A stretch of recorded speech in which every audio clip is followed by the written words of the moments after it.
Boom, panot. Boom, boom, panot, panot. Boom, panot. Boom, boom, panot, panot. Boom, panot. Boom, boom, panot, panot. Boom, panot. Boom, boom, panot, panot. Boom, panot. Boom, boom, panot, panot. Ay, nako, Dizay.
You get a hit on the wall, hit down the floor.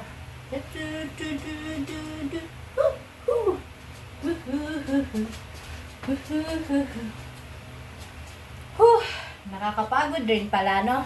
Kailangan nating sayawan si Lula. Huwag kayong magtataka kung bakit ganyan kakiti-kiti ang inyong wailaw. Kasi kailangan nating sayawan at libangin yung ating alaga dahil nako, pagpabayaan lang natin yan na matulog ng matulog. Nga, gugutom yan. Kaya kailangan libangin natin para hindi siya matutulog habang siya ay kumakain. Kasi ang mga old na mga gurang, habang nagngungunguya yung mga yan, tutulog. Kaya kailangan, para-paraan ba? Ganun. Para-paraan para si Lula ay hindi matutulog. So,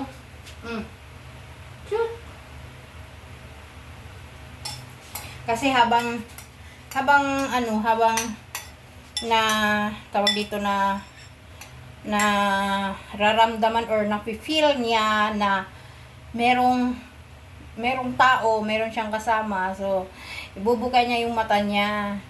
Pero pag alam niya na tahimik, tulog yan. Tulog na lang ng tulog. Hindi pa tapos kumain. Kaya kailangan, mag-alakiti-kiti muna tayo ngayon, ha? At, dyan lang kayo. Stand by.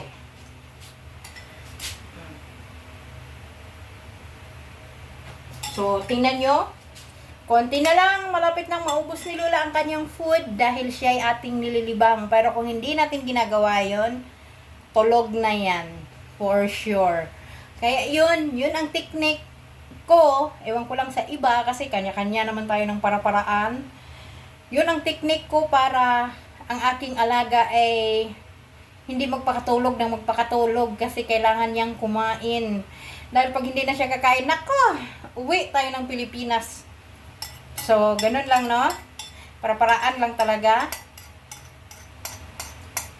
Kaya samahan niyo kami sa aming araw-araw na pakikibaka talaga. Sa araw-araw na sipag at tiyaga. Ganun. And thank you so much, guys. Maraming salamat sa lahat ng nanonood at susuporta. Sobrang thank you talaga sa inyong lahat kasi kahit pa paano pinapanood nyo yung aming video. So, inaano ko lang naman ito para dumating man yung araw na wala na si Lula, makikita ko yung mga alaala naming dalawa, yung mga kalukuhan naming dalawa. Diba? Napakaganda kasi na, makikita mo, ganito yung ginagawa namin dati ng alaga ko. nakakamiss din kaya yung ganun. Kasi yung una kong alaga, wala akong ano noon, wala akong mga alaala sa kanya dahil bawal. Ayaw ng dati kong amo na magagawa ka ng mga ganun-ganun video. So, dito kay Lola okay lang naman. Kasi, ano ko lang to sa kanya eh. Parang, ano ba, parang souvenir ba, souvenir? Basta, mga memory na kasama ko siya, parang tinetreasure ko at para hindi mo wala, ina-upload ko dito kasi wala yung memory ng cellphone, napaka ano lang eh, kaya i-upload natin sa dito para pagka gusto nating tignan, ayan, nakikita natin, di ba? Kasi masyado ako yung tao na yung mahilig bang mag-keep ng mga memory, may ganun. Yes.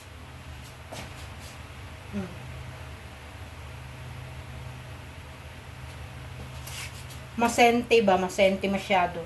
Ako yung tao na mas sentimental masyado. Mahilig mag-value ng mga past. May ganun. Kala mo naman may magandang past eh, na. Pero, alam niyo, sa totoo lang, never ko naman pinangarap na makarating sa abroad. Sa totoo lang. Wala yan sa ko. Pero yung mga kaibigan ko kasi dati, mag-apply tayo sa ganito, sa ganyan. O di, ako naman, sige, subukan natin. Di ba? Wala namang mawawala. So, hindi ko akalain na makarating ako dito sa Taiwan. Yes, dahil never ko talagang pinangarap na mag-abroad kasi may anak nga ako. Parang ayoko na mawalay sa kanya ba. Pero, napag-isip-isip ko din, oo nga naman, lumalaki yung gastos. Tapos, yung anak ko, magka-college na ganyan, high school, magka-college na di. Siyempre, kailangan ng pag-ipunan kasi hindi na birong gastos doon. Kaya, ayun, pag-isip-isip ko din na okay. Nung nakarating ako dito, nung una, talagang sobrang hirap. Lahat ng pagtitiis, lahat ng pagpapasensya, basta. Kailangan kasi pag mag-abroad ka, kailangan baon mo yung mahabang pasensya at saka napakakapal na pagtsatsaga. At saka bawal maartiday. Kung ano yung nandyan, ipagpasalamat mo. Wag kang maarte kasi pag ikay maarte, hindi ka magsusurvive sa isang lugar.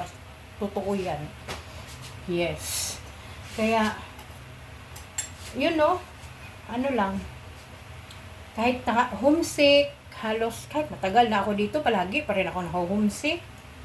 Pero laban lang tayo. Buhay OFW, laban, ganon, may ganon. So, yun lang. 2 subo na lang si Lula, kaya ikakat ko na ang aking video na ito. So, naway ang lahat ay nasa mabuting kalusugan at mag-iingat po tayo palagi. Bye-bye!